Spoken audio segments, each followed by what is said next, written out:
Shalom Bapak Ibu Saudara yang dikasih Tuhan, jumpa kembali dalam renungan online bersama dengan saya Pendeta Ponco dari GKI Stadion Semarang. Pada Senin ini kita akan merenungkan firman Tuhan dari kitab Wahyu pasal 6 ayat 1 sampai dengan ayat 17.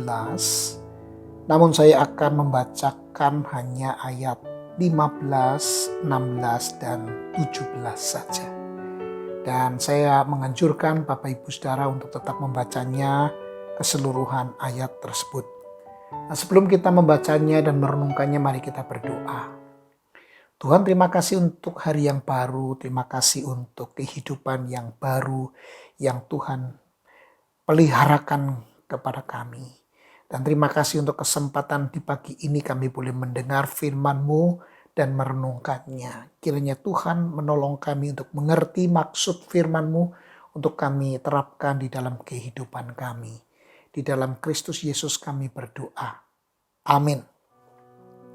Ayat 15, 16, dan 17 mengatakan, dan raja-raja di bumi dan pembesar-pembesar serta perwira-perwira dan orang-orang kaya serta orang-orang berkuasa dan semua budak serta orang merdeka bersembunyi ke dalam gua-gua dan celah-celah batu karang di gunung. Dan mereka berkata kepada gunung-gunung dan kepada batu-batu karang itu, runtuhlah menimpa kami dan sembunyikanlah kami terhadap Dia yang duduk di atas takhta dan terhadap murka anak domba itu. Sebab sudah tiba hari besar murka mereka, dan siapakah yang dapat bertahan? Bapak Ibu Saudara, dalam kitab Wahyu pasal 6 ini kita melihat bagaimana keenam meterai dibuka satu persatu oleh anak domba.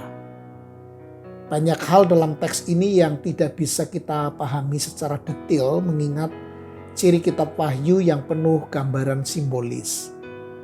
Namun berita utamanya dapat kita pahami dan kita kaitkan dengan situasi kita saat ini. Pembukaan setiap meterai diikuti dengan penghukuman sebagai wujud murka Allah.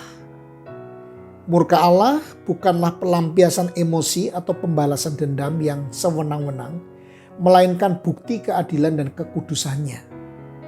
Keempat penunggang kuda dengan ciri-ciri yang berbeda menunjuk pada bentuk-bentuk hukuman yang ditimpakan ke atas bumi. Bapak Ibu Saudara, di tengah rentetan hukuman ini, gereja Tuhan baik pada masa Yohanes maupun pada masa kini memiliki sebuah kepastian bahwa Allah saja yang memegang kendali atas bencana apapun. Umat Allah akan tetap menghadapi tekanan dan permusuhan bahkan penganiayaan di dunia ini. Tetapi Allah tidak akan pernah meninggalkan mereka, tidak akan pernah meninggalkan kita. Hal ini terlihat ketika meterai kelima dibuka, jiwa-jiwa mereka yang telah dibunuh mewakili semua orang percaya pada segala zaman yang mengalami penderitaan karena iman mereka. Doa para martir ini menyadarkan kita bahwa pembalasan Allah yang adil akan terwujud suatu waktu nanti. Berapa lama lagi kita tidak tahu, tetapi Allah pasti bertindak. Orang-orang yang menderita karena Kristus adalah berbahagia. Tidak seperti mereka yang disebut dalam ayat 15 dan 16 tadi yang tidak mungkin bisa melarikan diri dari murka Allah, dari murka anak domba itu. Bapak Ibu Saudara, kita diingatkan untuk percaya bahwa penghukuman Allah yang adil akan ditimpakan kepada mereka yang membenci Kristus dan menganiaya umatnya.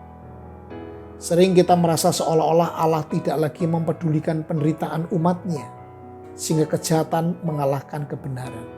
Namun firman Tuhan hari ini memberikan kepastian bagi kita untuk tetap meyakini bahwa Allah itu setia dan adil.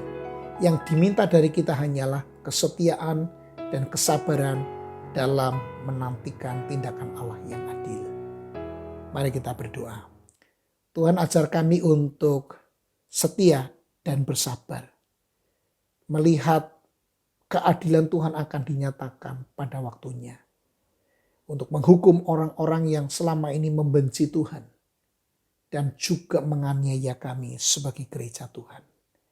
Ajar kami dalam waktu ini, kami tetap mengasihi mereka, orang-orang yang membencimu dan membenci kekristenan.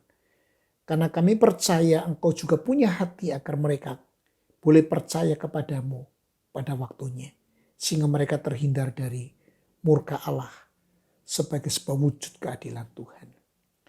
Tolonglah kami sebagai jemaat-Mu untuk juga terus punya hati yang rindu menolong mereka yang selama ini masih menentang kekristenan. Untuk kami dengan kasih memberitakan dan menyatakan Injil itu, kabar baik tentang Kristus dan keselamatan. Terima kasih berkati jemaat-Mu untuk bisa menjalani hari ini dengan baik dan menikmati segala berkat Tuhan, tetapi sekaligus berbagi berkat Tuhan bagi orang-orang di sekitar kehidupan mereka. Inilah doa kami mohonkan kepadamu di dalam nama Tuhan Yesus Kristus. Amin.